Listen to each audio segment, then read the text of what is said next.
Finding God Through Meditation by St. Peter of Alcantara, edited by Dan Burke. Introduction by Dan Burke. St. Teresa of Avila and St. Peter Alcantara, Controversy and Insight.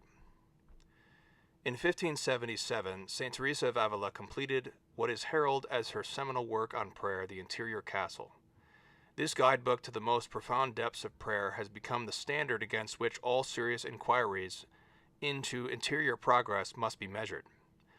This is the reason that it is to St. Teresa that the Catechism of the Catholic Church poses the question, what is contemplative prayer?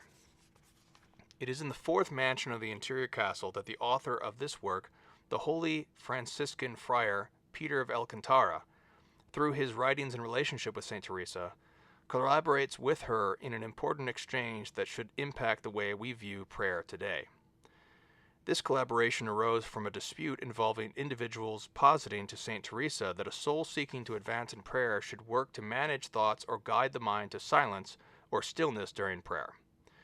Those advancing this idea cited St. Peter's writings as proof of the veracity of their claims.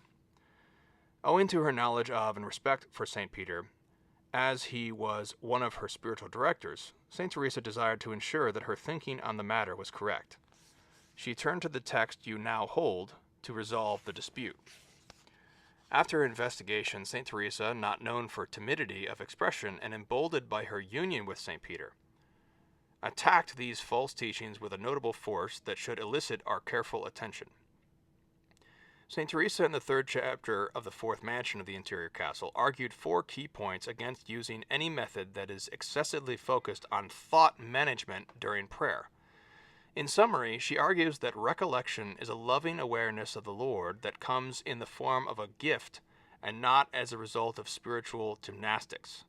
Teresa argues that, as we become absorbed in the Lord, it is insufficient, stifling, frustrating, and even dangerous to strive for some inert state of consciousness in which we act against our desire to understand.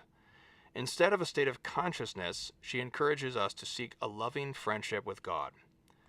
Number 1, deeper prayer does not require that we manage our thoughts, which she calls human industry, but that we seek to simply and humbly yield to the work of the Lord. Otherwise, she argues, the result will be that we further exacerbate the normal challenges of prayer. Number 2, deeper prayer comes through a resignation to the will of God. This resignation brings peace, whereas human efforts bring frustration. Psychologically coercing ourselves to inactivity disturbs the true peace that the Lord wants to grant. Peace is a matter of bringing our created will into harmony with the loving will that created it. Teresa, who understands the delicacy of spousal friendship with the Lord, is aware that on this point true peace requires a completely free response of the heart to the Lord's self-disclosure. When we do not give space to the heart to make such a free response through petitionary prayer and meditation, we are trying to surmount the movements God Himself has inspired in it. Such coercion always does more harm than good. Number 3, because the same care which is employed for thinking on nothing will perhaps excite the imagination to think much instead. The effort to achieve a state of thoughtlessness can exacerbate the soul into thinking in even more distracting ways than otherwise would have been the case.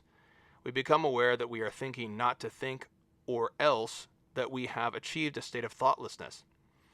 But this awareness of our own mental activity or inertia, whether self-congratulatory or condemning, attends not to God or what He discloses, but to self.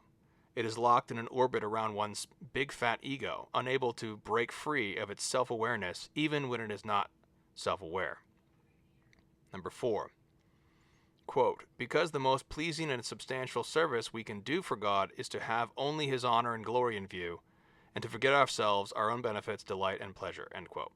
Pursuing a psychic state can be a preoccupation and distraction when our attention should be on the Lord and on responding to His presence. This is the same problem addressed in Teresa's third point, but presented from the perspective of our friendship with God, the perspective out of which she begins her critique. If we are self-occupied with self-awareness or lack of self-awareness, thinking or not thinking, understanding or not understanding, we have already lost sight of the Lord. Our prayer is not a response of love to the one who loves us, rather than the devotion of friendship and awareness of the otherness of God. Rather than being vulnerable to adoration before the wonder of the Lord, we have fixated on things that will never expand the heart or allow it to be humble before Him. Teresa continues her argument with the admonition that we should not seek to, quote, charm our faculties, end quote, into some false state of readiness for God, but that if our mind or faculties are ever to be suspended or managed, then the valid impetus or force to achieve such an end comes from God alone. We need do nothing but simply turn our attention to Him and occupy our minds with Him in prayer, which is the central thrust of this book and of the practice of authentic Christian meditation. Why was this so important to Teresa then, and why is it important to us now? We live in a period that is just as obsessed with methods of prayer and false teaching on prayer as it was then.